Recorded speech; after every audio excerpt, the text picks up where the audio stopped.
সুপ্রিয় দর্শক, আমন্ত্রণ সবাইকে এশিয়ান টেলিভিশন নিবেদিত নিয়মিত আয়োজন টেবিল টকে। সঙ্গে আছি নুসরাত লাবণী। নতুন সরকারের বড় চ্যালেঞ্জ অর্থনীতি এবং আইন শৃঙ্খলা, সেই বিষয়টি নিয়ে আসলে আজকে কথা বলতে চাই। সঙ্গে নিশ্চয়ই আজকে শপথ গ্রহণ, মন্ত্রিসভা গঠন ইত্যাদি বিষয় যেগুলো আগ্রহের কেন্দ্রবিন্দুতে আছে সেগুলো প্রাসঙ্গিকভাবে থাকবে আমাদের আলোচনার জন্য স্টুডিওতে আমন্ত্রণ জানিয়েছি তিনজন অতিথিকে। আমার ডান দিক থেকে আছেন এমডি কায়সার আলম, এফসিএমএ সভাপতি, the institute of cost and management accounts of Bangladesh, আমন্ত্রণ আপনাকে। রয়েছেন অ্যাডভোকেট হুমায়রা নূর, যুগ্ম সদস্য সচিব, জাতীয় নাগরিক পার্টি, আমন্ত্রণ আপনাকেও। সেই সঙ্গে রয়েছেন জনাব হাবিবুর রহমান হাবিব, বিএনপি চেয়ারপারসনের উপদেষ্টা, আমন্ত্রণ আপনাকেও। ধন্যবাদ। আমরা জানি যে ত্রয়োদশ জাতীয় সংসদ নির্বাচনে নির্বাচিত প্রতিনিধিরা সংসদ সদস্য হিসেবে শপথ গ্রহণ করেছেন। সংস্কার পরিষদেরও শপথ গ্রহণ হয়েছে, সেখানে একটি অংশ বিরত আছে যারা সরকার গঠন করলো এবং অপরপক্ষ অংশগ্রহণ করেছে, এবং সব মিলিয়ে শপথ গ্রহণ অনুষ্ঠান তার সার্বিক আগু পিছু নিয়ে আর কি কেমন লাগলো? কায়সার আলম, আপনার কাছেই প্রথম প্রশ্ন। আপনাকে ধন্যবাদ। অ্যাকচুয়ালি আমরা বহু প্রতীক্ষিত আজকের এই দিনের জন্য অপেক্ষা করছিলাম। তো আজকে আমাদের নতুন সরকার অ্যাকচুয়ালি সকালে আমাদের এমপি মহোদয়গণ এবং বিকালে মন্ত্রিসভা শপথ গ্রহণ করলো। এর মধ্যে দিয়ে একটা অধ্যায়ের সূচনা হলো, আবার একই অর্থে শেষও হলো। আমরা বিগত 18 মাস একটা কেয়ারটেকার ইন্টারিম গভর্নমেন্টের আন্ডারে ছিলাম। তো এর আগে আমরা পুঞ্জীবিত অনেক দিন ধরে দুঃশাসন, অপশাসন, বিভিন্ন বিশৃঙ্খলা, পার্টিকুলারলি অর্থনৈতিক ক্ষেত্রে ব্যাপক বিশৃঙ্খলার একটা সময় পার করেছি, যেটার জন্যই আমাদের অ্যাকচুয়ালি আজকের দিনে উপনীত হতে হলো, এই অধ্যায়টা পার হতে হলো। তো এটা একটা, আমি মনে করি, শুভ দিন। আমরা অনেক দিন পরে একটা ভালো নির্বাচন পেয়েছি, জনগণ তাদের ভোটাধিকার প্রয়োগ করতে পেরেছে। এটার মাধ্যমে আমরা একটা সঠিক, সুস্থ, নিরপেক্ষ নির্বাচনের মাধ্যমে একটা সরকার ব্যবস্থাপনা পেয়েছি, এবং সরকারও আমরা দেখতে পাচ্ছি অনেক বেশি কেয়ারফুল প্রত্যেকটা পদক্ষেপে, এই পর্যন্ত যতটুকু বোঝা যাচ্ছে, এবং সেটাই দরকার। আমাদের সামনে অনেকগুলো চ্যালেঞ্জ আছে, সবগুলো চ্যালেঞ্জের মধ্যে অ্যাকচুয়ালি মূলত এটা ঘুরপাক খাচ্ছে অর্থনৈতিক চ্যালেঞ্জ, একটা বড় ধরনের চ্যালেঞ্জের প্রসঙ্গটি আমরা নিশ্চয়ই আলোচনা করব। আজকে শপথ গ্রহণ অনুষ্ঠানটি যদি একটু আমাদেরকে আগে বলেন যে কোন জিনিসটি আপনাকে সবচেয়ে আজকে মনে হয়েছে ভিন্ন, অনন্য উচ্চতায়, এবং কোন দিকটি আপনার কাছে মনে হয়েছে আরেকটু ভালো হলে ভালো হতো? শপথ গ্রহণ এটা একটা পর্যায়ক্রমিক প্রক্রিয়া। অফকোর্স আমরা যেহেতু একটা সুন্দর ইলেকশনের মাধ্যমে আমাদের সম্মানিত এমপি মহোদয়গণ নির্বাচিত হয়েছেন, ওনাদের শপথ গ্রহণ সম্পন্ন হয়েছে। তো এটা এক অর্থে সাদামাটা একটা প্রোগ্রাম। আবার বৈদেশিক কিছু অতিথিকে ইনভাইট করেছেন, ওনারাও যোগ দিয়েছেন, যার খুব কুইক নোটিশে হয়েছে। তো সেই অর্থে আমি বলবো এটা একটা সুন্দর সুশৃঙ্খল প্রোগ্রাম হয়েছে। অফকোর্স আরও হয়তো আশা করছিলাম যে অনেক বেশি গাম্ভীর্যপূর্ণ বা আরও অনেক বেশি বাগাড়ম্বর হবে কিনা, কিন্তু সেটা হয় নাই। এক অর্থে আমি মনে করি সেটা ঠিকই আছে। আমাদের সম্পূর্ণ প্রক্রিয়াতে সন্তুষ্ট। জি, ধন্যবাদ আপনাকে। আপনার কাছে আমি আইন শৃঙ্খলা এবং অর্থনীতি নিয়ে নিশ্চয়ই ফিরবো। অন্যান্য অতিথিদের কাছ থেকে একটু অভিমতটা শুনে আসি। অ্যাডভোকেট হুমায়রা নূর, আপনার কাছেও একই প্রশ্ন আসলে, যে আজকে শপথ গ্রহণে আমরা জানি যে বিএনপি সংবিধান সংস্কার পরিষদে যে শপথ সেটি গ্রহণ করেনি। অন্যদিকে হচ্ছে এটি তো একটি আপনাদের প্রত্যাশার জায়গা ছিল। আপনারা গণভোটে জুলাই সনদ পাশ হওয়ার এবং এই সংবিধান সংস্কার পরিষদের শপথ গ্রহণে সরকারি দলের অংশগ্রহণ না করা, এই জিনিসটাকে কিভাবে ব্যাখ্যা করছেন? ধন্যবাদ আপনাকে। আমার সমালোচক এবং আজকে আমাদের যারা দেখছেন সবাইকে সালাম এবং শুভেচ্ছা জানিয়ে শুরু করছি। প্রথমেই নতুন সরকার এবং সরকারের যে মন্ত্রিসভায় যারা আছেন এবং একই সাথে বিরোধী দল এবং বিরোধী দলের যারা এমপিরা আছেন তাদের সকলকে আজকে অভিনন্দন জানিয়ে এবং শুভকামনা জানিয়ে শুরু করতে চাই। তারা বাংলাদেশের মানুষের দায়িত্ব নিয়েছে এবং বাংলাদেশে গণতন্ত্র এবং সুশাসন প্রতিষ্ঠার জন্য তারা জোরালো ভূমিকা পালন করবেন, সেইটাই তাদের কাছে আকাঙ্ক্ষিত। কিন্তু দুঃখের যে জায়গাটা সেটা হচ্ছে আজকে 2026-এর যে নির্বাচন, সেই নির্বাচনটাই কিন্তু হইতো না যদি না জুলাই সনদ আমাদের সামনে আসতো, যদি না এই গণ অভ্যুত্থান হইতো। আমরা দেখতে পাচ্ছি যে আজকে শপথ অনুষ্ঠানে জুলাই সনদ বাস্তবায়ন আদেশ অনুযায়ী যে সংবিধান সংস্কার পরিষদ হওয়ার কথা এবং সেটার শপথ নেওয়ার কথা, সেই শপথটা সরকারি যে রাজনৈতিক দলটা সরকার গঠন করেছে সংখ্যাগরিষ্ঠতার ভিত্তিতে, তারা সেই শপথটা নেন নাই এবং এরই মাধ্যমে তারা জনগণের সাথে তাদের যে প্রতিজ্ঞা জুলাই সনদ বাস্তবায়নের সেই প্রতিজ্ঞাটা তারা ভঙ্গ করেছে। এখন আপনি যদি প্রশ্ন করেন যে উনারা যে কনস্টিটিউশনাল ব্যাখ্যা দিয়েছে সেই ব্যাখ্যার জায়গাটাতে তো উনারা ঠিক আছে, তাহলে আপনি কিভাবে এই কথা বলছেন? ধরেন উনারা কনস্টিটিউশন অনুযায়ী একসাথে দুটো শপথ নিতে পারেন না এবং জুলাই সনদ বাস্তবায়ন আদেশকে ওনারা চ্যালেঞ্জ করেছেন, আদেশের যেই ধারা এটা উল্লেখ আছে যেই শপথটা নিতে হবে সেগুলো তারা চ্যালেঞ্জ করছেন, কিন্তু গণভোটের মাধ্যমে মানুষ তো ম্যান্ডেট দিয়েছে না। আজকে এই সংবিধান, যেই সংবিধানকে আমরা বলছি বিদ্যমান সংবিধান, সেই সংবিধান যদি কার্যকরী থাকে, সংবিধান অনুযায়ী কি 2026 ইলেকশন হওয়ার কথা? ইলেকশন তো 2029 হওয়ার কথা। তাহলে 2026 যে নির্বাচন এবং যে সরকার, সেই সরকার কি অবৈধ? একই সাথে প্রশ্ন রেখে যেতে চাই যে সংবিধান মেনে কি গণ অভ্যুত্থান হয়েছিল? বলেন তো। অভ্যুত্থান তো সংবিধান মেনে হয় না। এই বিপ্লব যখন সফল হয়েছে, যখন গণ অভ্যুত্থান হয়েছে, তখন কিন্তু অটোমেটিক্যালি বাংলাদেশের যে সংবিধান সেটা স্থগিত হয়ে যায়। ধন্যবাদ আপা, আপনার কাছে আমি যদিও এই সংবিধানের আন্ডারেই শপথ গ্রহণ করেছিলেন ইন্টারিম সরকার এবং পরবর্তীতে ইন্টারিম সরকার জুলাই সনদের জন্য যে ঐক্যমত্য কমিশনে আলোচনা হয়েছে, সেই আলোচনার সর্বমতেই ভিত্তিতেই কিন্তু এই গণভোট আয়োজন হয় এবং যেটা হয় হচ্ছে জুলাই সনদ বাস্তবায়ন আদেশের আন্ডারে। এই সেই গণভোটের ব্যাপারে সারা বাংলাদেশের মানুষ ম্যান্ডেট দিয়েছে এবং গণভোট জয়ী হয়েছে, যেটাতে সরকার দল যারা এখন তারাও কিন্তু হ্যাঁ ভোট দেওয়ার জন্য তারা মানুষকে আহ্বান করেছে। জি আপা, আপনার কাছে আমি ঠিক এই প্রসঙ্গটি নিয়ে আমি ফিরবো, কারণ এটি নিয়ে আর বিস্তার আলোচনার অবকাশ রয়েছে। সংবিধান নিয়ে আপনারা কি ভাবছেন, গণভোট এবং জুলাই সনদ নিয়ে। ধন্যবাদ আপনাকে।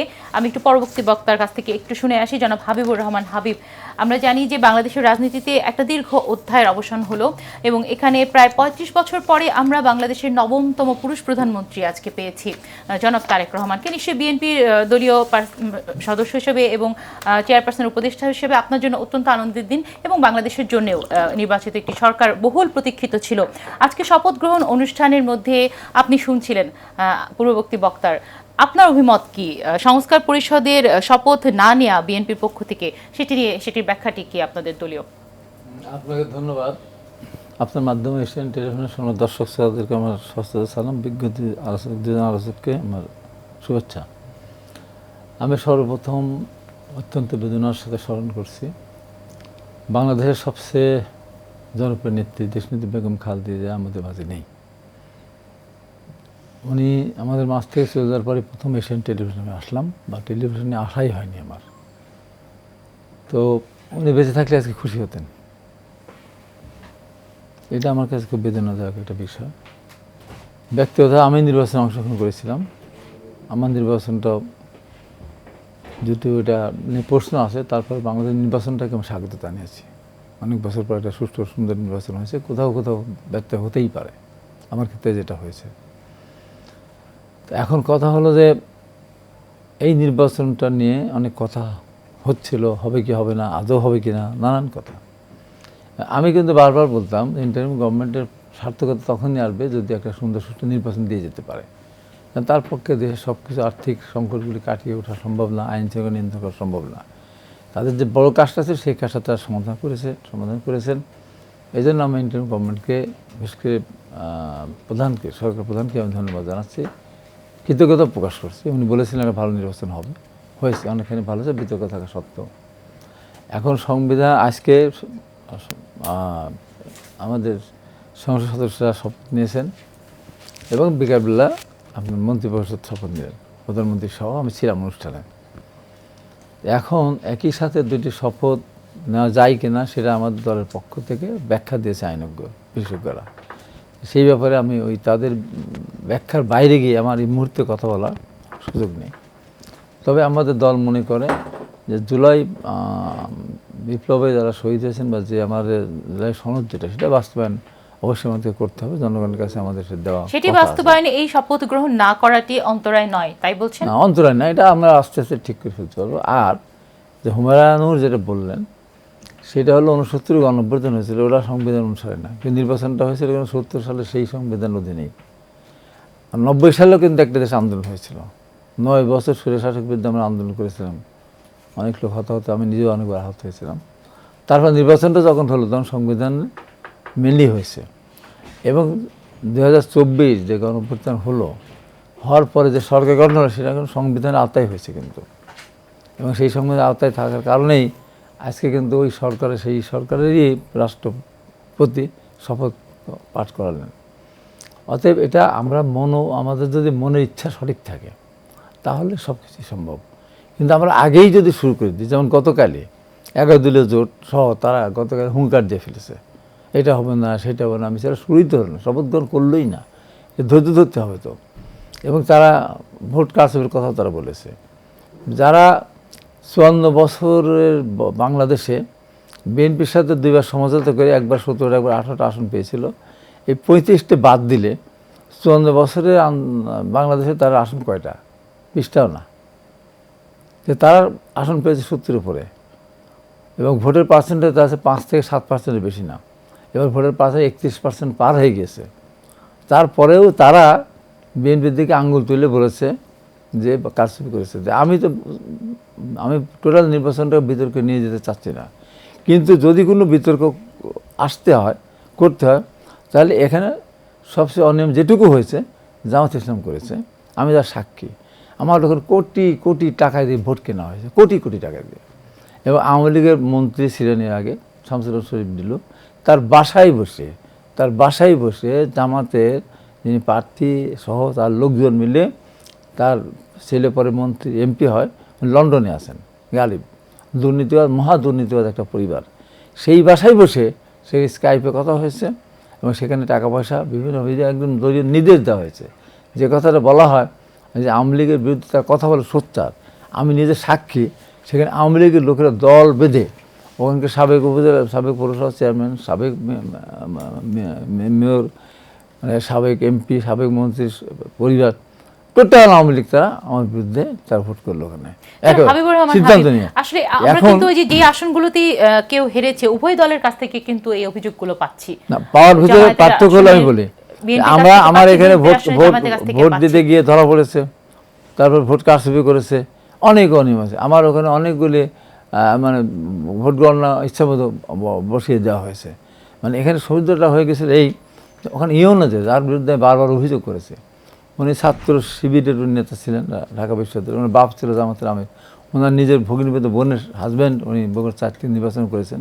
প্রথম থেকে আমি বলেছি গিয়ে আমার সাথে কোনো যোগাযোগ করে নাই, উনি যোগাযোগ করেন জামাতের সঙ্গে। দিনরাত কথা, ওদের কথা মতো আমি লিস্ট একদিন পরে আসলে নিয়ে আসবো। যতগুলো প্রিজাইডিং অফিসার, তারপরে আপনার assistant presiding officer, polling officer, অধিকাংশ জামাত ধরনের, অধিকাংশ। এবং তারা নির্বাচনী আলোচনা যদি করতে যাই তাহলে আসলে আমাদের আলাদা একটা দিন নির্ধারণ করতে হবে। তারপরেও আমি ঐতিহাসিক দিনেই বলছি, তারপরেও আমি আমার একটা নিয়েই আমি টোটাল বিতর্ক, চাঁদের তো কলঙ্ক আছে, তাহলে চাঁদের দিকে আমরা তাকাবো না? চাঁদের স্নিগ্ধ আলোকে আমরা গ্রহণ করি না? সেটা আমাদের করতে হবে। দিন শেষে আমাদেরকে, যেমন আমাদের নেতা আজকে বর্তমান প্রধানমন্ত্রী বলেছিলেন, এই সরকারকে যে কোনো মূল্যে সফল হতেই হবে, সফল করতেই হবে। এখন আমাদের সামনে একই কথা, যারা আমরা অভ্যুত্থানের যারা আমরা শরীক ছিলাম তাদের ভিতরে ভুল বোঝাবুঝি হতে পারে, কাদা ছোড়াছড়ি হতে পারে। দিন শেষে এই সরকারকে নিয়ে সামনে চলতে হবে, এই সরকার সফল হতেই হবে। কারণ যদি এই সরকারকে নিয়ে যদি এখনই আমরা ঝামেলার ভিতরে ফেলে দিতে চাই, তাহলে বাংলাদেশের অর্থনীতি আমরা লেজেগোর অবস্থায় আছে, এই দেশের অর্থনৈতিক অবস্থা ধ্বংস হয়ে যাবে এবং বাংলাদেশ আবার একটা বিপর্যয়ের সম্মুখীন হবে। অতএব আমাদের ধৈর্য ধারণ করতে হবে। সামনের দিকে দেশটা এগিয়ে নিয়ে যাওয়ার জন্য আমরা ধীরে ধীরে আগাই, একবারে এক লাফ দিয়ে গাছের মাথায় আমরা উঠতে চাই না। আমাদের কথা হচ্ছে আমাদের নিজেদের যে 31 দফা ছিল, 31 দফা কিন্তু অধিকাংশ এর ভিতরে আছে, জুলাই সনদের মধ্যে বা জুলাই আমাদের যেগুলি পয়েন্ট আলোচনা করা হয়েছে, আমরা সেই বিষয়গুলি যদি আমরা ঐক্যমত থাকি, অবশ্যই সবগুলি আস্তে আস্তে আলোচনার মধ্যে দিয়েই সমাধান হবে বলে বিশ্বাস করি। অতএব আজকের এই শপথ অনুষ্ঠানটাকে আমি জাঁকজমকপূর্ণ ওই রকম ব্যাপক কিছু না হলেও একটা সাদামাটা একটা হলেও আমার মনে হয় যে এর একটা আছে, গ্রহণযোগ্যতা আছে। বিদেশি প্রচুর এখানে ছিল, গেস্ট প্রচুর গেস্ট ছিল আর কি। এবং একজন সংসদ দক্ষিণ প্লাজায় সেখানে এটা অনুষ্ঠিত হয়েছে। এবং এটা আমি মনে করি যে এটা বাংলাদেশের ইতিহাসে একটা মাইল ফলক। এবং তার আগে যে কথাটা বলতে চাই দলের কি বর্তমান প্রধানমন্ত্রী ইতিমধ্যে ঘোষণা করেছেন যে যারা সংসদ সদস্য হবেন তারা কিন্তু কোনো প্লট পাবেন না, তারা কিন্তু ট্যাক্স ফ্রি গাড়ি পাবেন না। মানে কাজ শুরু হওয়ার আগেই কিন্তু এইগুলো উনি বলে দিয়েছেন এবং সতর্কভাবে চলার জন্য নির্দেশ দিয়েছেন। কোনো ধরনের এখানে অন্যায়, অবিচার, তারপর কী বলে দুর্নীতি, এগুলো করা যাবে না। এইটা তো একটা প্রধানমন্ত্রীর কাছ থেকে আমরা এটাই আশা করি। তাহলে আমরা যে সততার সাথে দেশ পরিচালনা করতে পারি, তা সবগুলি আমাদের মধ্যে এসে যাবে। নিঃসন্দেহে আসলে সামনে অনেক বড় পরীক্ষার দিনও নির্বাচিত দলের এবং নতুন সরকারের জন্যে, কারণ অনেক চ্যালেঞ্জ এবং অনেক ধরনের ত্রুটিপূর্ণ অর্থনীতি, ভঙ্গুর অর্থনীতি, সব দিকে চ্যালেঞ্জ রয়ে গিয়েছে দেশের। নিশ্চয়ই আমরা দেখব যে সামনে আপনারা কতটা সক্ষমতার সঙ্গে সেটি করছেন, সেটি আমাদের প্রত্যাশাও থাকবে যে সফল হোক সরকারি দল। ধন্যবাদ আপনাকে। অধ্যাপক এমডি কায়সার আলম, আপনার কাছে আমার প্রশ্ন হচ্ছে যে নির্বাচিত সরকার এসেছে, এটি অত্যন্ত আনন্দের বিষয়, যেমন সেই সঙ্গে কিন্তু সামনে রয়েছে অসংখ্য চ্যালেঞ্জ, বড় বড় চ্যালেঞ্জ। আপনি যখন বলতে চাইছিলেন আমি থামিয়েছিলাম যে আপনার কাছে আমি ফিরবো সেটি নিয়ে। আমরা যদি অর্থনীতির দিকে তাকাই, সেখানে একেবারে সব কয়টি সূচকেই কিন্তু খুব খারাপ অবস্থায় আছে দেশ। কর্মসংস্থান, বৈদেশিক ঋণের দায়, শিল্প খাতকে চাঙ্গা করা, গ্যাস বিদ্যুতের সরবরাহ নিশ্চিত করা, বিনিয়োগ, মানে ব্যাংকিং খাত, প্রত্যেকটি জায়গাতেই অনেক বড় বড় চ্যালেঞ্জ রয়েছে। আপনার কি মনে হয় যে এটি কি আসলে আমাদের নবনির্বাচিত সরকারের জন্য সামনে সবচেয়ে বড় চ্যালেঞ্জ, যেটি বলছিলেন জনাব হাবিবুর রহমান হাবিব, যে এই সরকারকে সফল হতেই হবে, হতে হলে এই চ্যালেঞ্জগুলো মোকাবিলা করা কতটা কঠিন? জি, আপনি ঠিকই বলেছেন। আপনি অনেকগুলো খাতও উল্লেখ করেছেন, যেমন আমরা দীর্ঘদিন ধরে প্রায় 4-5 বছর ধরে হাই ইনফ্লেশন, প্রলং হাই ইনফ্লেশনের মধ্যে আছি। দ্রব্য মূল্য অনেক দিন ধরে অনেক উচ্চ গতিতে, উচ্চ হারে চলছে। ইনফ্লেশন রিসেন্টলি কমে 8.5 লেভেলে এসছে, আবার বেড়ে গিয়েছে। তো এইটা একটা কিন্তু জনগণের জীবনযাত্রা একটা বড় ধরনের চাপ সৃষ্টি করেছে, কারণ জনগণ আসলে আয় তো বাড়েনি, সো কিন্তু ব্যয় কিন্তু ক্রমশ বেড়ে যাচ্ছে। ইনফ্লেশন এক বছরের পর এক বছর কিন্তু চক্রবৃদ্ধি হারে বাড়ছে। সো এইটা একটা বড় ধরনের চ্যালেঞ্জ।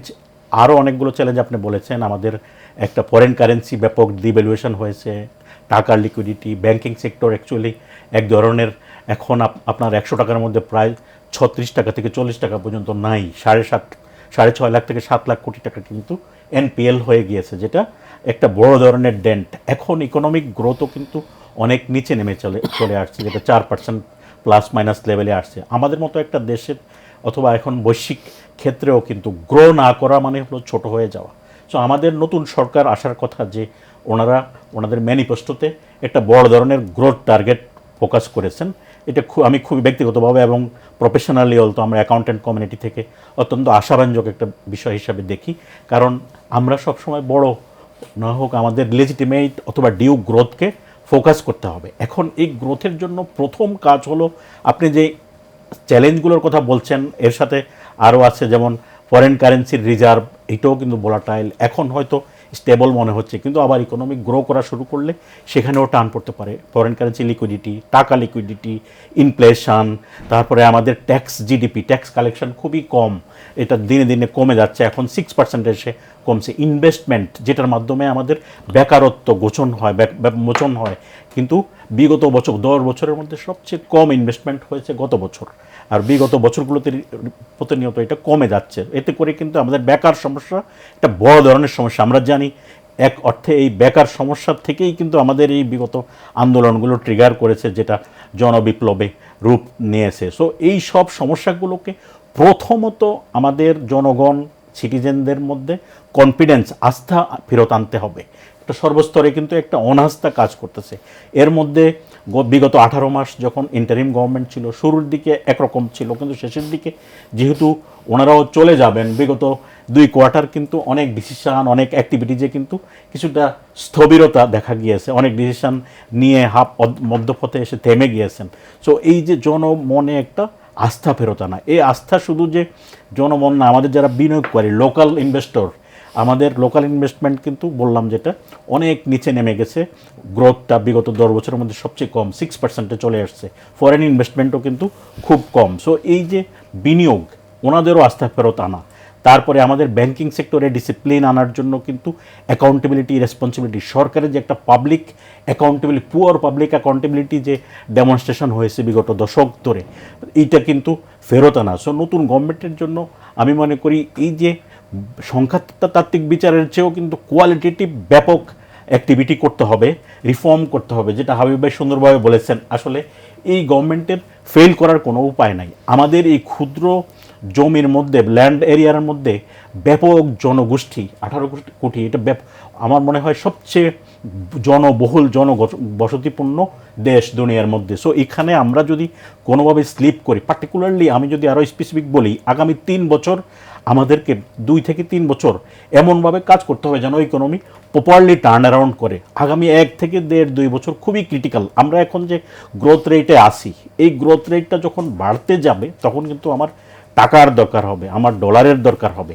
এই যে দুটোর লিকুইডিটি ইস্যু আছে, যেমন এখন হয়তো আপাত দৃষ্টিতে মনে হচ্ছে ডলারের একটা রিজার্ভ আছে, কিন্তু ইকোনমিকতে যখন এটা ইম্পোর্ট কার্ভ করা, ইকোনমিক স্থবিরতার কারণে এই রিজার্ভটা আছে, বহুমাত্রিক কারণে আছে, এটা স্থবিরতার কারণে আছে। সো এইগুলোকে আনার জন্য 2 বছরের একটা পরিকল্পনা, যেটা আমাদেরকে মেইন হাইওয়েতে উঠতে হেল্প করবে। এরপরে আরও পরে গিয়ে আমরা কিভাবে আবার উচ্চ বৃদ্ধিতে চলে যেতে পারি, জিডিপি গ্রোথে চলে যেতে পারি, এটা যদি আগামী 3 থেকে 4 বছরের মধ্যে আমরা একটা ভালো গ্রোথে না যেতে পারি। এর মধ্যে আরেকটা বড় চ্যালেঞ্জ আছে এলডিসি গ্র্যাজুয়েশন। আমি যেহেতু ইকোনমিক্সের মানুষ, কমার্সের মানুষ, এই জিনিসগুলো মানে এলডিসি গ্র্যাজুয়েশন, এই বছরেরই 24শে নভেম্বর আমরা কিন্তু এলডিসি গ্র্যাজুয়েশন হয়ে যাবে অটোমেটিক, যেহেতু এটা প্রক্রিয়া আরও আগে শুরু হয়েছে। সেটা কি আরো বড় চ্যালেঞ্জ? অবশ্যই বড় চ্যালেঞ্জ, কারণ কি আরও বহুমাত্রিকতা আছে। এটার কারণে আমাদের ইউ কান্ট্রি, জাপান, কানাডা, যেখানে আমাদের one of the major source of foreign currency export of RMG, যেটা থেমে যাবে, 8 থেকে 11% কমে যেতে পারে। এর সাথে আরও যোগ হয়েছে যেমন ট্রাম্প ট্যারিফ, যেটার কারণেও কিন্তু আমাদের অনেক প্রতিবন্ধকতা সৃষ্টি হচ্ছে। আরও আছে এখন বৈশ্বিক সিচুয়েশনে অনেক প্রতিযোগী কান্ট্রিগুলো কিন্তু বায়োল্যাটারাল ট্যারিফ এগ্রিমেন্ট করছে, এতে করে অনেকে আমাদের চেয়ে বেশি কম্পিটিটিভ হয়ে যাচ্ছে। যেমন ইউ মার্কেটে ইন্ডিয়ান চুক্তির জন্য কিন্তু আমাদের কম্পিটিশন আরও বেড়ে যাবে, ফর এক্সাম্পল বললাম। এরকম কিন্তু আরও অনেক গ্লোবাল কনটেক্সটে কিন্তু ইকোনমিক চালিকা ক্রমবর্ধমান, চলমান রয়েছে। সো আমাদের আগামী 1 থেকে 3 বছর অত্যন্ত এখানে কিন্তু আপনার বড় ধরনের ক্র্যাশ প্রোগ্রাম নিয়ে, পার্টিকুলারলি ইকোনমি, অফকোর্স এর বাহিরেও আমাদের আইন শৃঙ্খলা পরিস্থিতি আছে। আরেকটা বিষয় আমি বললাম, মানুষের বেকারত্ব সমস্যা দূর করা, সামাজিক ন্যায় বিচার, জীবনযাত্রার ব্যয় সংকুলান, এগুলোই কিন্তু আমি মনে করি আমাদের immediate priority along with other social and political issues. জি, ধন্যবাদ। আমরা এই বিষয়ে আরো আলোচনা করব, তার আগে নিয়ে নিচ্ছি একটা ছোট্ট বিরতি। দর্শক সঙ্গে থাকবেন। আমন্ত্রণ আরও একবার সবাইকে এশিয়ান টেলিভিশন নিবেদিত টেবিল টকে। অ্যাডভোকেট সুমাইরা নূর, আপনি তখন বলছিলেন, আমি থামিয়েছিলাম, সেটিও আপনি যুক্ত করতে পারেন সঙ্গে সঙ্গে। যেই মন্তব্যটি ছিল জনাব হাবিবুর রহমান হাবিব বলছিলেন যে এই সরকারকে সফল হতেই হবে, তাদের দলীয় প্রধানের কাছ থেকে, সরকার প্রধানের কাছ থেকে এই মন্তব্য এসেছে, অত্যন্ত জরুরি এই মুহূর্তে। কারণ 1.5 বছরের একটি প্রতীক্ষা ছিল নির্বাচিত সরকারের জন্য, জনগণের এবং আপনাদেরও আন্দোলনের তো মূল জায়গাটিই ছিল একটি নির্বাচিত সরকার। সেটি যখন হয়েছে, সেটি সফলতার ক্ষেত্রে বিরোধী দল হিসেবে আপনাদের কি ভূমিকা থাকবে, এবং সরকারের সামনে যে বড় চ্যালেঞ্জ অর্থনীতির, আপনার পরামর্শ কি? কোন জায়গাটি আসলে প্রাথমিকভাবে হাত দেওয়া প্রয়োজন? আচ্ছা, যেই কথাটা বলছিলাম যে ধরেন গণ অভ্যুত্থান কিন্তু সংবিধান মেনে হয় নাই, তাই না? এবং সংবিধানের যেই ধারাবাহিকতা রক্ষার স্বার্থে ওনারা আজকে শপথ নিলেন না বলছেন, সেই একই জায়গায় যদি প্রশ্ন করি, তাহলে আজকে 2026-এও নির্বাচন হওয়ার কথা ছিল না, 2029-এই হওয়ার কথা ছিল। তো আপনি যখন যে সংবিধানের ঠিক যেই জায়গাটা আপনার প্রয়োজন সেইটুকু আপনি মানবেন আর বাকিটুকু ছুঁড়ে ফেলে দিবেন, এমন তো হয় না, তাই না? এই 1400 রিপোর্টেড, কতগুলো আনরিপোর্টেড মানুষের ডেথ, কতগুলো মানুষের পঙ্গুত্ব, আর 17 বছর বিএনপির নিজের দলীয় কর্মী এবং জামাত ইসলাম বলেন, বিএনপি বলেন, অন্যান্য সকল বিরোধী মতের রাজনৈতিক দলের সকল নেতাকর্মীরা এবং তাদের পরিবাররা যেই দুঃসহ নির্যাতনের শিকার হয়েছিলেন, সেইটা এই গণ অভ্যুত্থানের মধ্যে দিয়ে সেই নির্যাতনের আপাতত একটা সমাপ্তি হয়েছে। এবং বাংলাদেশের মানুষ আশা করেছে যে এই স্বৈরশাসনের পতন বাংলাদেশ থেকে হবে। সেটা কিভাবে হবে? সেইটা হওয়ার জন্যই তো এই সংস্কার প্রস্তাবনাগুলো, তাই না? তো এই সংস্কার প্রস্তাবনাগুলো 1 বছর ধরে আলাপ হলো এবং সকলে গণভোটে রাজি হলো, সেই জুলাই সনদ স্বাক্ষরিত হলো এবং সেইটার বেসিসে জুলাই সনদ বাস্তবায়ন আদেশ হলো। সেইটাও কিন্তু বিএনপি মেনে নিয়েছে। এখন তারা সরকার গঠন করতে গিয়ে তারা যদি গণভোটের রায় না মেনে তারা নিজস্ব মতামত, যেখানে গণভোটের রায়ে স্পষ্ট উল্লেখ আছে, গণভোটের প্রশ্নে এবং গণভোটের রায়ে স্পষ্ট যেই বিষয়গুলো উল্লেখ আছে সেইটাকেও তারা নাকচ করে দিয়ে আজকে যে শপথটা নিল না, এইটা মানুষকে কিভাবে তারা বুঝ দিবে আমি জানি না।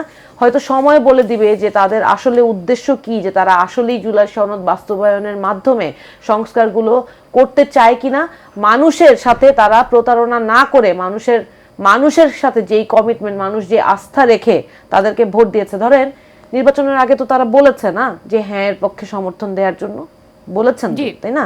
তাহলে ওইটুকুই যদি তারা কথা ঠিক রাখে তাহলে জুলাই সনদে যেই প্রস্তাবনাগুলো আছে সরকারের দায়িত্ব নেওয়ার পরে তারা তাদের এই নিয়ম অনুযায়ী এইটা কিভাবে বাস্তবায়নের প্রক্রিয়াটা যেইখানে লেখা আছে সেই অনুযায়ী তাদেরকে তো সেটা মেনটেন করতে হবে, সেটা যেভাবেই হোক।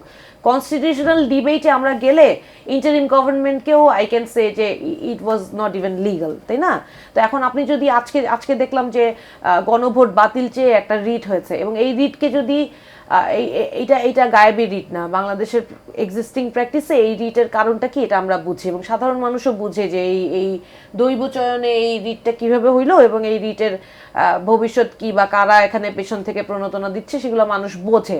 যদি বাংলাদেশের মানুষ এইভাবে প্রতারিত হয় তাহলে বাংলাদেশের মানুষ তাদের সিদ্ধান্ত পরিবর্তন করবে, এবং যেভাবে শেখ হাসিনা 17 বছর বাংলাদেশের ক্ষমতা দখল করেও মানুষের মন জয় করতে পারে নাই, এত রকম ধরেন উন্নয়নের বাহাস করেও একই পরিণতি সরকার দলের না হোক, আমরা সেটাই চাই। আমরা বিরোধী দল হিসেবে আমরা একটা ছায়া সরকার গঠন করার পরিকল্পনা করেছি। আমরা সেই উদ্যোগটি শুনেছি, এবং আপনার কথা থেকে নিয়ে বলছি আজকে শপথ গ্রহণের প্রথম দিন নতুন সরকার প্রথম শপথ গ্রহণ করলেন, বিরোধী দল হিসেবে আপনারা দল থেকেও শপথ গ্রহণ করলেন, জামায়াতে ইসলামী করলো। তো আজকে প্রথম দিনে এই যে একটি আপনি বলছেন যে বাংলাদেশের মানুষ মেনে নেবে না, যদি সেরকম পরিস্থিতি হয় আপনারা কি রাজপথের আন্দোলনে যাবেন? দেখেন আজকে বিএনপি একটা কথা বলেছে যে এই কনস্টিটিউশনাল ডিবেটের কারণে এই কারণে তারা এই মুহূর্তে শপথ গ্রহণ করবেন না, এবং এটা নানান প্রক্রিয়ার কথা বলেছে। তাদের অবস্থান এবং ধরেন গণভোট আগে হবে না নির্বাচনের দিন হবে এইটা নিয়ে একটা ডিবেট করেছে, কিন্তু একই সাথে যেখানে গণভোট বাস্তবায়ন আদেশে উল্লেখ আছে যে ইলেকশনের পরে একসাথে দুইটা 8 ক আর খতে বলা আছে যে একসাথে সংসদে যারা যাবেন তারা দুইটা শপথ নেবেন, সেটা নিয়ে কিন্তু তারা কোনো আলাপ করেন নাই। তার মানে কি মানুষের চোখে একটা ধুলা দেওয়া হয়েছে, যে জিনিসটা খুবই শঙ্কাময় পরিস্থিতি। তারপরেও আমরা এখন পর্যন্ত যদি তাদের উপরে বেনিফিট অফ ডাউটটা দিতে চাই, তারা যে কমিটমেন্ট মানুষের সাথে করেছে, মানুষের যে ম্যান্ডেট, সেই ম্যান্ডেটকে উপেক্ষা করার এই মুহূর্তে অন্তত এই অভ্যুত্থান পরবর্তী সরকারের আমার মনে হয় না সেই সুযোগ আছে বা সেটা করা উচিত হবে। সেই জায়গাটা তাদেরকে সাবধান করতে চাই। যদি সেটা পরিস্থিতি বেগতিক হয় তাহলে মাঠে তো নামতে হবে। অর্থনৈতিক পরিস্থিতির জন্য যেহেতু আমার আরেকটি প্রশ্ন ছিল যে সরকারকে সফল হতেই হবে, এতে নিঃসন্দেহে আসলে সন্দেহ নেই, জনগণও সেটি চায়, কারণ মানুষ আসলে আর অস্থিরতা দেখতে চায় না। মানুষ এখন একটা সুস্থ অর্থনীতি, শিক্ষা খাত, স্বাস্থ্য খাত, চিকিৎসা খাত, আইন শৃঙ্খলা সব দিকে দেখতে চায়। সেক্ষেত্রে বিরোধী দলের ভূমিকাটি আসলে কেমন হবে ভবিষ্যতে? ওই কথাটা যে বললাম যে আমরা ছায়া মন্ত্রিসভা করব, এটা কি শুধু আমাদের জন্য? এটা তো জনগণের জন্য। জনগণের স্বার্থ রক্ষায় আমরা যখন ছায়া মন্ত্রিসভা করব, এইটার কারণটা কি? To have a check and balance, তাই না? যখন মন্ত্রী পরিষদে যারা থাকবেন তাদের কর্মকাণ্ড একটা ছায়া মন্ত্রিসভার যারা থাকবেন তাদের দ্বারা অলওয়েজ চ্যালেঞ্জ হতে থাকবে, এটা বিশৃঙ্খলা করার জন্য না। এইটা তাদেরকে কাজটি কেমন হবে একটু ছোট করে যদি আমাকে বলেন। যদি এক লাইনে যদি বলি, ধরেন মন্ত্রিসভার যারা কাজ করছেন তারা যদি কোনো অনিয়ম দুর্নীতির সাথে জড়িয়ে পড়ে বা না পড়ে, সেই মন্ত্রিসভার যে সিদ্ধান্তগুলো বাস্তবায়নের ক্ষেত্রে তারা কোনো অনিয়ম দুর্নীতি করছে কিনা সেইটাই চেক এন্ড ব্যালেন্স করা হচ্ছে ছায়া মন্ত্রিসভার কাজ। এক কথায় যদি উত্তর চান, তাহলে সেইটা যদি কন্টিনিউড থাকে তাহলে বাংলাদেশের মানুষও স্বস্তিতে থাকবে যে এই গভর্নমেন্টকে বিরোধী দল সহায়তা করছে, তাদের কর্মকাণ্ডকে অলওয়েজ একটা সহযোগিতামূলক আবার চ্যালেঞ্জমূলক পরিস্থিতিতে রেখে। কারণ আমি যখন সবসময় সেক্ষেত্রে কি আপনারা বিকল্প প্রস্তাব দেবেন যদি কোথাও মনে হয় পরামর্শ দেওয়া সরকারকে? ছায়া মন্ত্রিসভা কি সেরকম ভূমিকা পালন করবে? সরকার তো এইভাবেই পরিচালিত হয়, একটা সংসদে তো সবাই সবার সাথে মানে এটি সমালোচনার সঙ্গে সহযোগিতা অফকোর্স আমরা জি, উই আর রেডি ধন্যবাদ। To do good for people. জি। অর্থনৈতিক ইস্যুতে একটাই কথা, যেহেতু সময় কম আপনি বলছেন, একটা কথাই আমি বলবো যে বাংলাদেশের অর্থনীতি চাঙ্গা করতে হলে আমার সমালোচক অত্যন্ত ভালোভাবে বিশ্লেষণ করেছেন যে কি কি চ্যালেঞ্জেস এবং কিভাবে ওভারকাম করতে হবে। আমার কাছে এই মুহূর্তে মনে হয় সামনে রোজা আসছে, দ্রব্যমূল্যের যে ঊর্ধ্বগতি সেটা কন্ট্রোল করতে হবে, এবং তার জন্য সর্বাগ্রে একটা জিনিস খুব প্রয়োজন, সেটা হচ্ছে আইনের শাসন প্রতিষ্ঠা করা। চাঁদাবাজি একেবারে একেবারে কঠিন হস্তে দমন করতে হবে। এইটা যদি দমন করতে পারে তাহলে ধরেন এইটাই এই সরকারের প্রথম চ্যালেঞ্জ, এবং জনাব তারেক রহমানের বাংলাদেশের ভবিষ্যৎ প্রধানমন্ত্রী হিসেবে বা ধরেন আজকে প্রধানমন্ত্রী হিসেবে উনার জন্য এটাই এখন সবচেয়ে বড় চ্যালেঞ্জ, যে নিজের দলের কোনো কর্মী যদি এই ধরনের কর্মকাণ্ডে জড়িত থাকে সেটা বাংলাদেশের মানুষের স্বার্থকে উনি অগ্রাধিকার দিবেন নাকি দলের কর্মীদেরকে উনি বেশি প্রায়োরিটি দিবেন। জি, ধন্যবাদ জনাব হাবিবুর রহমান হাবিব। অনেক বড় বড় অর্থনীতির চ্যালেঞ্জ সামনে আছে প্রত্যেকটা ক্ষেত্রে। আপনাদের প্রতিশ্রুতি ছিল কর্মসংস্থানের বেলায়, সেটি আসলে আবার প্রশ্ন ছিল মূলত যে সেই প্রতিশ্রুতি আজকের বাস্তবতায় কিভাবে আপনারা আসলে পূরণ করবেন ভাবছেন। তার সঙ্গে আসলে যুক্ত করে দিলেন অ্যাডভোকেট হুমায়রা নূর, যে আসন্ন রমজান সামনে রেখে প্রথমে এই রমজানের দ্রব্যমূল্য নিয়ন্ত্রণ, সিন্ডিকেট নিয়ন্ত্রণ, চাঁদাবাজি নিয়ন্ত্রণ, আপনাদের কি আসলে প্রথম এবং প্রাথমিক মনোযোগ সেদিকেই একেবারেই দুদিন পরেই রমজান? একটা জিনিস বুঝতে হবে যে দীর্ঘদিন ধরে একটা অনিয়মের মধ্যে দিয়ে চলে আসছে। বিগত 18 মাস আরও নিয়ন্ত্রণবিহীন অবস্থা ছিল। একটা সরকার আজকে শপথ গ্রহণ করলো 2 দিন পর রমজান। এর ভিতরে তাকে তো প্রশাসনকে তাদের মতো করে মানে সঠিক মতো যেন চলে সেইভাবে তো নিয়ন্ত্রণ আনতে হবে, সেই প্রচেষ্টা থাকবেই। আর হুমায়ুন যে কথাটা বারবার আশঙ্কা করছে, এখানে একটা পরিষ্কার আছে, 5 বছর পর পর নির্বাচন হবে, সংসদ ভেঙে যাবে, নিরপেক্ষ সরকার অধীনে নির্বাচন হবে। যেই এখন বিএনপি 2/3 মেজরিটি নিয়ে তারা ক্ষমতায় গিয়েছে, একই যদি তারা দুর্নীতি করে, জনগণের সাথে কথা দিয়ে কথা না রাখে, যদি তারা লুটপাট করে, বিদেশে টাকা পাচার করে বিগত সরকারের মতো, তাহলে 5 বছর পর তো তার অবশ্যই বিদায় নিতে হবে। সেই কথাটা মনে থাকলেই আর ওই দিকে এদিকে যাওয়ার কোনো সুযোগ নেই। এবং প্রথম পদক্ষেপে দেখেছেন না যে এমপিদের প্লট, গাড়ি, ট্যাক্স ফ্রি গাড়ি, এই যে একটা বিরাট একটা ব্যাপার থাকে এখানে, এটা নিয়ে প্রথমেই বন্ধ করে দিয়েছেন। আমাদের দলের পক্ষ থেকে পরিষ্কার হুঁশিয়ার হোসেন করা আছে যে দুর্নীতির কারণে সমস্ত মানুষ ঐক্যবদ্ধ হয়েছিল, যে দ্রব্যমূল্যের কষাঘাতে মানুষ জর্জরিত হয়েই কিন্তু বৈষম্যবিরোধী ছাত্র আন্দোলনের সাথে মাঠে রাজপথে নেমেছিল। এখন আবার যদি মানুষ সেই একই অবস্থায় পড়ে তাহলে তো মানুষ রাস্তায় নামবেই। রাস্তায় না নামে সেই কারণে বিএনপির তৎপর অবশ্যই থাকবে। কিন্তু বিরোধী দল যদি প্রথম দিন থেকেই যদি হুঁশিয়ার হোসেন করতে থাকে, প্রথম দিন থেকেই যদি হুঙ্কার দিতে থাকে, তাহলে তো সরকারের পক্ষে কাজ করা সম্ভব। তারা বলছে কাজ প্রথম দিন থেকেই না, হুঙ্কার নিশ্চয়ই যুক্তিপূর্ণ তর্ক আমরা দেখতে চাই, আমরা একটি সক্রিয় সংসদ আমরা দেখতে চাই, কিন্তু সেটি যেন যুক্তিপূর্ণ বিতর্কে জায়গা হয়। কিন্তু ছায়া মন্ত্রিসভা গঠনের যে বিষয়টি, সেটিকে কিভাবে আপনারা দেখছেন? এটা আমি ওয়েলকাম জানাবো, ছায়া মন্ত্রিসভা করতেই পারে। তো তাদের পরামর্শ কি আপনারা শুনবেন? অবশ্যই, যেগুলি শোনার মতো সব কিছু তো আমরা সবাইকে নিয়েই যদি আমরা এগোতে চাই। এটা বাংলাদেশের ইতিহাসে প্রথম ঘটনা একটা। প্রথমত তারেক রহমান বা এই পৃথিবীতে প্রথম যে সবচেয়ে সৌভাগ্যবান একটা সন্তান, তার মা প্রধানমন্ত্রী, বাবা দেশের প্রেসিডেন্ট ছিলেন, সেনাপ্রধান ছিলেন, মহাসাধারণ ঘোষক ছিলেন, secretary commander, Bir Uttom forces commander, বহুদূর গন্ধপথ, অনেক কিছু। মা 3 বার প্রধানমন্ত্রী ছিলেন, তার সন্তান কিন্তু প্রধানমন্ত্রী হয়েছে। পৃথিবীতে কিন্তু আর কোনো বাবা প্রেসিডেন্ট, মা প্রধানমন্ত্রী, তার সন্তান প্রধানমন্ত্রী কিন্তু সেই হিসেবে বেনিফিট কি এবং সেইটা তার মাথার ভিতরে আছে। আমি তাকে একদিন স্মরণ করে দিয়েছিলাম যে পৃথিবীর আপনার সবচেয়ে সৌভাগ্যবান সন্তান, তার বিয়ের দিক থেকে, শ্বশুরবাড়ির দিক থেকে, সব দিক থেকে দেখা যায়। আপনাকে কিন্তু দেশটাকে ওইভাবে এগিয়ে নিতে হবে, তাই তো? শ্বশুরবাড়ির দিক থেকে, তার বাবার বাড়ির দিক থেকে, তার দাদার শিশু মনসুর রহমান ছিল,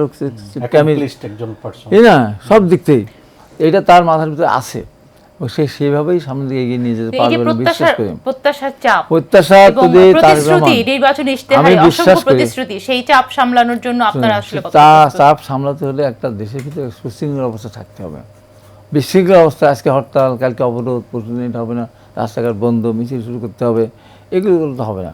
সময় দিতে হবে, সবাই মিলে। বললাম তো সরকার তো সবার, যেমন বিগত ইন্টারিম গভর্নমেন্ট সবার ছিল, আর সবাই মিলেই আমরা চেষ্টা করেছি সরকারকে সহায়তা করতে। এটা মনে করি, যেমন চিন্তা করেন আজ পর্যন্ত কেউ সংঘর্ষিত পাওয়ার পর সরাসরি জামাতে আমির পাশে গেলেন, এনসিপির নাহিদের পাশে গেলেন, এমনকি চরমোল্লার পীরের পাশেও গেলেন। তার মানে সে দেশ সবাইকে নিয়ে দেশটাকে সামনের দিকে এগিয়ে নিতে চাচ্ছে। অতএব আমার মনে হয় যে তারেক রহমান নেতৃত্বে যদি এবং তার সবাইকে সাথে নিয়ে যদি দেশটাকে এগিয়ে যেতে না পারে, তাই বাংলাদেশের জন্য খুব কঠিন অবস্থা আসবে। কারণ আমরা যে কাজটা করলাম ইতিমধ্যে, ভোট কাস্ট হয়েছে কিন্তু 70%, কোথাও 80% কাস্ট হয়ে গেছে। আওয়ামী লীগের এখানে ভোট দিতে এসেছে এবং আমরা যদি নিজেরা এই বিশৃঙ্খলা সৃষ্টি করি, এই সুযোগে তারা তাল মিলাবে। তাল মিলিয়ে শেষ পর্যন্ত সরকারকে নাজেহাল করতে গেলে নিজেরাও কিন্তু নাজেহাল হবো। পরবর্তী যে সরকার আসবে সেই সরকার নিশ্চয়ই এই দেশের মানুষ আর দ্বিতীয়বার বিএনপিকে ভোট দেবে না, আর জামাতের নেতৃত্বে যে 11 জনের জোট হয়ে তাদেরকে ভোট দেবে না। ওটা বলে তোমার দেখলাম তো, আমরা দেখছি তো, সহ্য করতে পারে না। করি ধরেন জামাতের নেতৃত্বাধীন কিন্তু জোট না, জামাতের সংখ্যাগরিষ্ঠ প্রার্থী এই জোটের নির্বাচন করেছে, কিন্তু এখানে দলের এই জোটের কেউ নেতৃত্বে ছিলেন না। এটা বলা লাগে না, বা এটা বলা লাগে না, অটোমেটিক্যালি চলে আসে, তথাকথিত নিয়মে এই জোট অটোমেটিক্যালি বড় দল তারিতেই, এবং ভোটের পার্সেন্টেজ হিসাব করতেও যদি যাওয়া যায়, তার 31% ভোট পেয়েছে। তাকে অস্বীকার করে যদি আমি মনে করি যে আমার তার নেতৃত্বে না, এটা কেউ না কেউ কোনো ক্ষেত্রে কেউ না কেউ নেতৃত্ব ওই লিখিত পরিচয় না থাকলেও অটোমেটিক চলে আসে। ওই জন্যই কথা স্মরণ করে দিচ্ছি যে আমরা এমন কোনো কাজ না করি যে গভর্নমেন্ট বিতর্কিত হয়ে গেল, আবার অন্য একটা অঘটন ঘটলো, তখন যদি আমরা মনে করে থাকি যে আমরা এইবার যাব, সেই সুযোগ নাও হতে পারে। জি, ধন্যবাদ। অ্যাডভোকেট হুমায়রা নূর, জামায়াতের নেতৃত্বাধীন যদিও না হয়, কিন্তু জামায়াতের জোটে যোগ দিল এনসিপি, এভাবেই আসলে সংবাদ মাধ্যমে যখন খবরগুলো এসেছে তখনও আপনাদেরকে সেভাবে বলা হয়েছে। এখন নির্বাচন উত্তর সময়ে আপনারা কি জোটেই থাকবেন নাকি এখন আলাদাভাবে রাজনীতি করবেন? আচ্ছা, জামাত সহ যেই রাজনৈতিক দলগুলো একটা জোট গঠন করেছিল তাদের সাথে এনসিপি, এবি পার্টি এবং এলডিপি একসাথে যুক্ত হয়।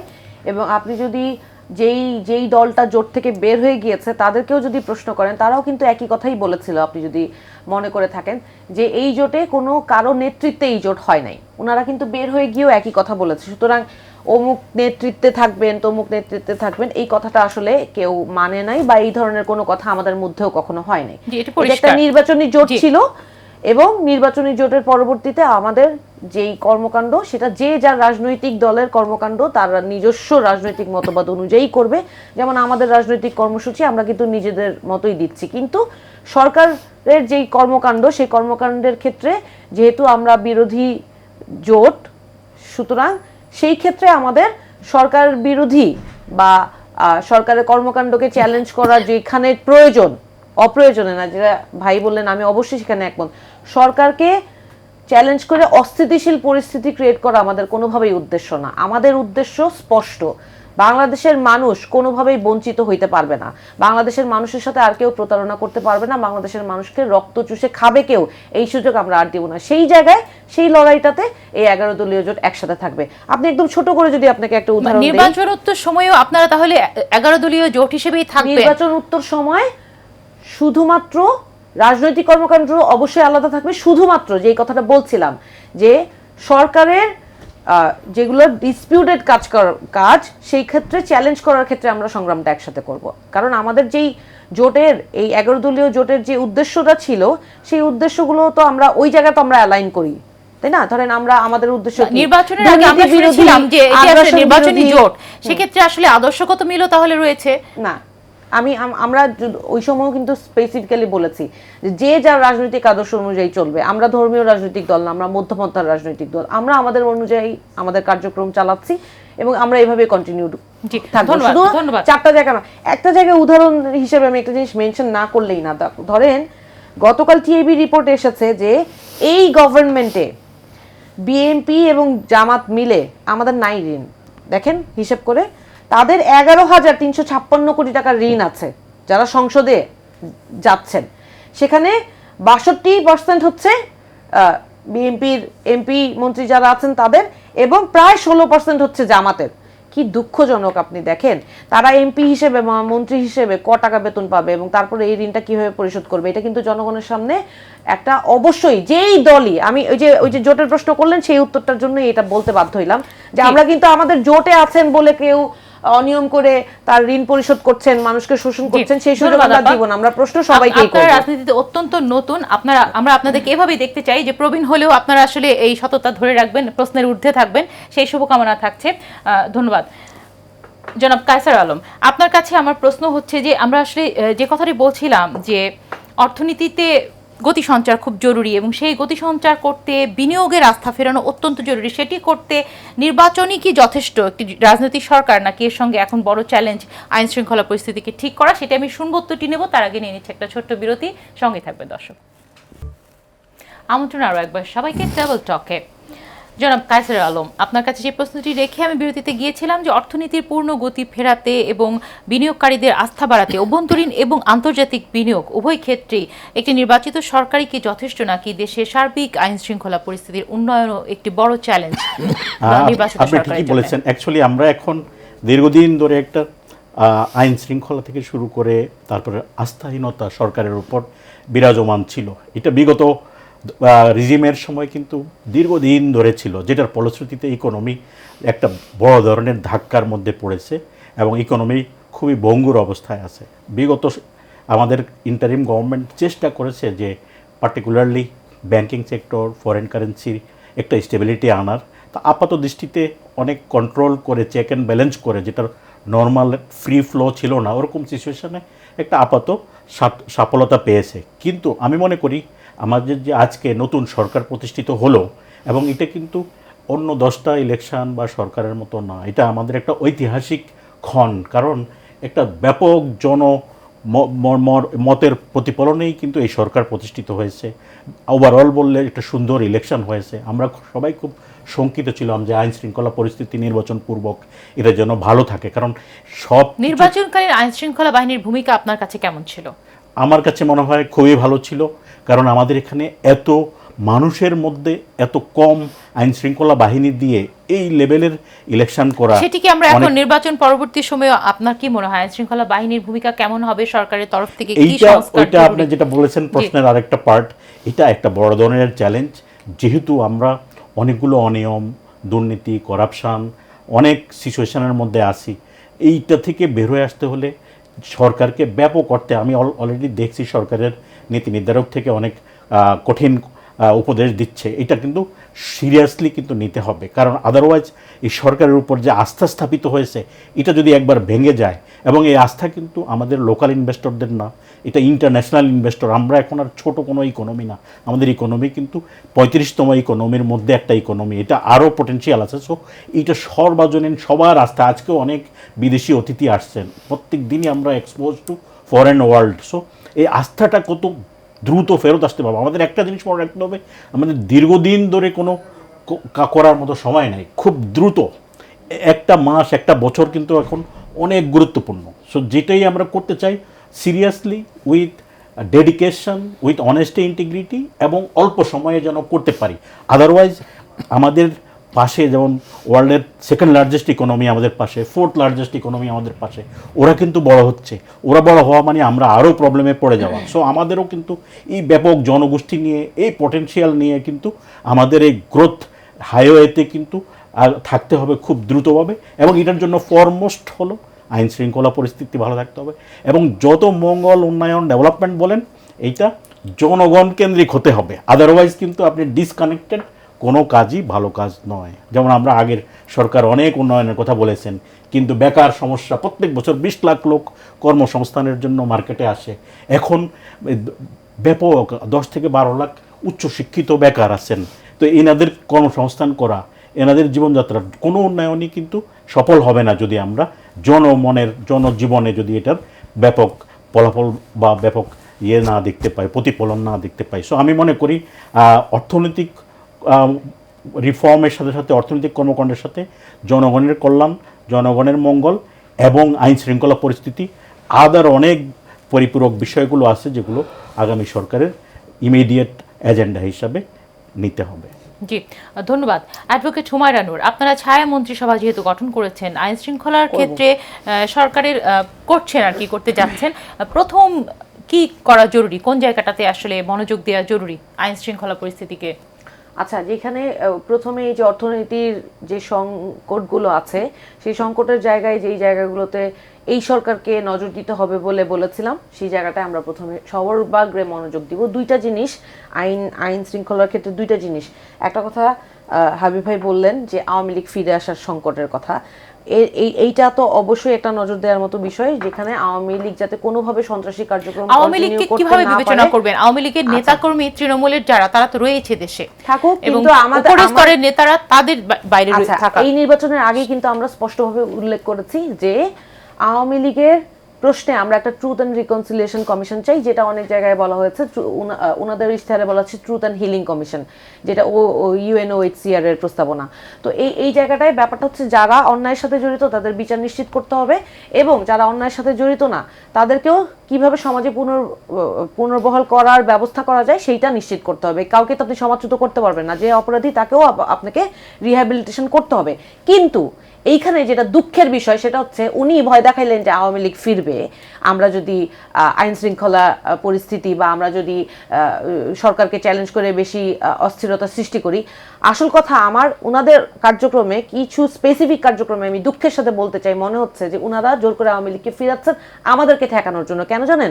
কারণ এই নির্বাচনের পরবর্তীতে আমরা যে এই সারা বাংলাদেশের মানুষ যাদেরকে বিশ্বাস করে এতগুলো ভোট দিয়েছে, সেই বাংলাদেশের মানুষ কে কাকে ভোট দিয়েছে কেউ কি জানে? আপনি জানেন? আমি জানি। সেই মানুষের উপরে যে নির্যাতন নিপীড়ন হচ্ছে এই অল্প কয়েকদিনে, সেগুলো কিন্তু আমরা এক্সপেক্ট করেছিলাম জনাব তারেক রহমান শক্ত হাতে দমন করবেন তার নেতাকর্মীদের। সেই জায়গাটায় আমরা কিছুটা দুর্বলতা অবশ্যই দেখতে পাচ্ছি, এবং একই সাথে আমরা দেখতে পাচ্ছি যে আওয়ামী লীগের বিভিন্ন অফিস খুলে দেওয়া হচ্ছে। আওয়ামী লীগ নিষিদ্ধ রাজনৈতিক দল না, এটা উনি বলেছেন, এবং আওয়ামী লীগকে নিষিদ্ধ করতেও উনি রাজি না, এটাও উনি বলেছেন। সবই মানলাম, কিন্তু আওয়ামী লীগের কার্যক্রম তো এই মুহূর্তে আইনগতভাবে নিষিদ্ধ আছে তাদের বিচারিক প্রক্রিয়া চলমান থাকা পর্যন্ত। তাহলে অফিসে কি হয়? অফিসে তো দাপ্তরিক কার্যক্রমই হয়, রাজনৈতিক কার্যক্রমই হবে না। তাহলে আপনি যেই রাজনৈতিক দলটার কার্যক্রম এখন পর্যন্ত নিষিদ্ধ আছে, সেই রাজনৈতিক দলের একাধিক অফিস কিভাবে খুলছে এবং কিভাবে কার্যক্রম চলমান হচ্ছে এবং কাদেরকে প্রতিহত করার জন্য আওয়ামী লীগের পুনর্বাসন হচ্ছে, এইটা আমরা অবশ্যই চোখ কান খোলা রাখবো। একই সাথে আইন শৃঙ্খলা সুষ্ঠুভাবে যাতে আইন শৃঙ্খলার ঠিক থাকে, সেটার জন্য আমরা ছায়ামন্ত্রী সভা না, শুধু সারা বাংলাদেশের মানুষকে, যেমন ধরেন ঢাকা ৮ আসনের নাসিরউদ্দিন পাটোয়ারি যেটা বলেছেন যে এই বাংলাদেশের মাটিতে সারা বাংলাদেশের মানুষকে, উনি যেই ভাষায় উনাকে আপনি সমালোচনা করেন না কেন, উনি বাংলাদেশের ৩০০ আসনের সব মানুষকে সচেতন করে ফেলেছেন যে দুর্নীতি চাঁদাবাজি আর চলবে না, এবং সব সমস্যার মূল হচ্ছে এই দুর্নীতি আর চাঁদাবাজি। এই অন্তত এই রোজার মাসে যাতে চাঁদাবাজি কেউ করতে না পারে, মানুষ যাতে অন্তত স্বস্তিতে নিজের পকেটের কষ্টের টাকা দিয়ে এই নিজের রোজার দিনে অন্তত ভালো মন্দ খেয়ে বাঁচতে পারে, সেই জায়গায় যাতে কোনো সহিংসতা, কোনো সন্ত্রাসী কোনো জায়গায় যায় চাঁদাবাজি দুর্নীতি করতে না পারে, সেইটা সবার আগে প্রতিহত করার চেষ্টা করব। জি, ধন্যবাদ জনাব হাবিবুর রহমান হাবিব। একটি অভিযোগ পেলাম আমরা যে আওয়ামী লীগকে ফেরাবে বিএনপি, বিরোধী শক্তিকে দমনে। এই অভিযোগের বিষয়ে আপনার কি মন্তব্য? আপনি কিভাবে? না, এটা হুমায়ুন ভয় দেখাচ্ছে, আমার ভয় দেখাচ্ছে না। হ্যাঁ, আমি তো পাল্টা আগেই বলেছি যে ৫-৭% ভোট ৩২%, ৩৩% আসলো কোথার থেকে? ভোটগুলো কারা দিল? আমার ওখানে তো জ্বলন্ত প্রমাণ। তো আওয়ামী লীগকে ফেরানোর জন্য তো জামাত ইসলামের সবচেয়ে বেশি ভূমিকা পালন করেছে, তাদের 11 দলের জোট। তারা আমাদের এখানে কোনো ওই আওয়ামী লীগকে ফেরানো না ফেরানো আমাদের এই ছিল না। আমি সবচেয়ে বেশি সোচ্চার ছিলাম, ছাত্রলীগ নিষিদ্ধ হওয়াটাকে অভিনন্দন জানিয়েছিলাম, আওয়ামী লীগকে নিষিদ্ধ কথা বলেছিলাম, যে কারণে প্রতিশোধটা আমার উপর নিল। হ্যাঁ সত্যি, না না আমার এলাকায় ধরেন আমি এই বিরোধী আছি, আমার এলাকায়, তখন কিন্তু আমরা আমার এলাকায় গিয়ে যখন আপনার হলো জামাতে আমি যখন বললে যে আমরা সব মাফ করে দিলাম, আমি একটা টক শো বলে আপনি কে মাফ করার, কে মাফ করার? আপনার একই কথা কিন্তু আমরাও বলেছি যে তারপর দিন কি বললেন, তারপর কি বললেন যে আমাদের উপরে আওয়ামী লীগ যারা অত্যাচার করেছে, আমাদের কর্মীদের উপরে অত্যাচার করেছে, নির্যাতন করেছে, সেই আমরা মাফ করে দিলাম। কাকে? আওয়ামী লীগকে। আমাদের কর্মীদের অন্যায়ের মাপটা করে দেবে, তার মাপটা করছে তারাই। আওয়ামী লীগের নেতাদের বাড়ি দেবে, তারা বলেছে তোমার ভোট দাও, তোমার বাড়িতে থাকার দায়িত্ব আমাদের। আমার ওখানে লাস্ট পর্যন্ত যে সিদ্ধান্ত হলো যে আওয়ামী লীগে জামাতে যদি আমি যেতে পারতি তাহলে আওয়ামী লীগ সব বাড়িতে আসতে পারবে, এই ওয়াদা করে তারা নিয়ে আসছে। তার বিএনপির দোষটা বলতে হবে না, ভোট নিলেন আওয়ামী লীগের, দোষটা হলেন বিএনপির উপর, তাকে হবে। আর আমি ভয় দেখাচ্ছি না, আমি বলছি যে বাস্তবতা হলো এই যে একটা দেশে ইনভেস্টমেন্ট কখন আসে, যখন একটা দেশ বা একটা স্টেবল গভর্নমেন্ট থাকে। এখন যদি আমরা ডে 1 থেকে শুরু করে দিই, তাহলে বিদেশি ইনভেস্টার ভয় পাবে যে এই দেশে আমি ইনভেস্ট করবো, কালকে সরকার থাকবে না। এই জন্য দেশকে ভালোবাসলে জন্মালে যখন মরতেই হবে, তো এই সরকারকে সফল করতেই হবে, না করলে আমাদের কপালে দুঃখ আছে, ইনভেস্টর আসবে না, দেশটা ইথিওপিয়ার মতো সোমালিয়ার মতো অবস্থা থেকে চলে যাবে। কারণ যে জায়গায় আমরা চলে যাচ্ছি, উগ্রবাদের যে এক একটা বক্তব্য না, আজকে আপনার মজার ব্যাপার আছে, আসতে জায়গায় ওই শপথ অনুষ্ঠান শেষ করে সাধারণ যদি গাইতে বসা, তা আমি আর মোহাম্মদ সাধারণ আমাদের দুঃখপর একসাথে আসছে, তো ওরা ভালো সম্ভবত সাধারণ চৌধুরী তখন হাত বেড়াই দিল, আমার মোহাম্মদ সাধারণ হাত মিলালো, অপেক্ষা করলো, আমি চলে আসলাম। পরে আমি বললাম যে সাধারণ চৌধুরীর কথা সূর্য থেমে থাকতে পারে, হাবিব থামবে না, সাধারণ থামতে পারে। মোহাম্মদ সাধারণ থেমে এসে বলতেছে, অনেকগুলো কথা শুনে ফেলেছে আর কি। এইরকম যে কথাবার্তা যে সমস্তগুলি, এগুলি তো দেশের জন্য ভালো না। এই জন্য আমি বলি যে এই ধরনের আচরণ আমরা এখনই না করি, আমরা দেশটাকে সবাই মিলে এগিয়ে নিতে চাই, তাহলেই আমরা একটা ভালো ফলাফল, ভালো দেশ পাবো। এখন যদি মনে করে থাকি যে আমার 10%, 7% ভোট থেকে আমি 31% চলে আসছি, আবার আরেকটা আন্দোলন করে আমি এটা 51% নিয়ে যাব, সেটা বুমেরাং হতে পারে। অতএব এই জায়গাটা না গিয়ে যদি ইনভেস্টররা, বাইরের ইনভেস্টর বোঝে যে বাংলাদেশে একটি স্টেবল গভর্নমেন্ট আসছে, গণতান্ত্রিক সরকার আসছে, অতএব অন্তত 5 বছর এই গভর্নমেন্ট থাকবে, আমরা হরতাল অবরোধে এইতে পড়বে না, মানে কী বলে উঠলে ওই যে হরতাল অবরোধ করে যে প্রতিবন্ধকতার ভিতরে আমরা পড়বো না, তাহলে স্থিতিশীল আর্থসামাজিক পরিস্থিতি এমনিতে আমাদের বড় সমস্যা রয়েই গেছে, সেটা হলো আমাদের রোহিঙ্গা সমস্যা রয়ে গেছে, অনেক বড় সমস্যা, যেই গভর্নমেন্ট তোমাদের আসুক না কেন, এইসব সমস্যা বড় বড় সমস্যা। এই সমস্ত সমস্যা মোকাবেলা করতে হলে সবাইকে মিলেই কিন্তু করতে হবে, ধন্যবাদ, দেশটাকে ভালোবাসলে। ধন্যবাদ। নতুন গঠিত সরকারের প্রতি আমাদের শুভকামনা থাকবে এবং অর্থনীতি, শিক্ষা, স্বাস্থ্য, চিকিৎসা, আইন শৃঙ্খলা সব দিকেই আমরা চাই যে বাংলাদেশ দ্রুত ঘুরে দাঁড়াবে, সেই প্রত্যাশা ব্যক্ত করে শেষ করছি আজকের অনুষ্ঠান। ধন্যবাদ দর্শক সঙ্গে থাকার জন্য। আপনাকেও ধন্যবাদ।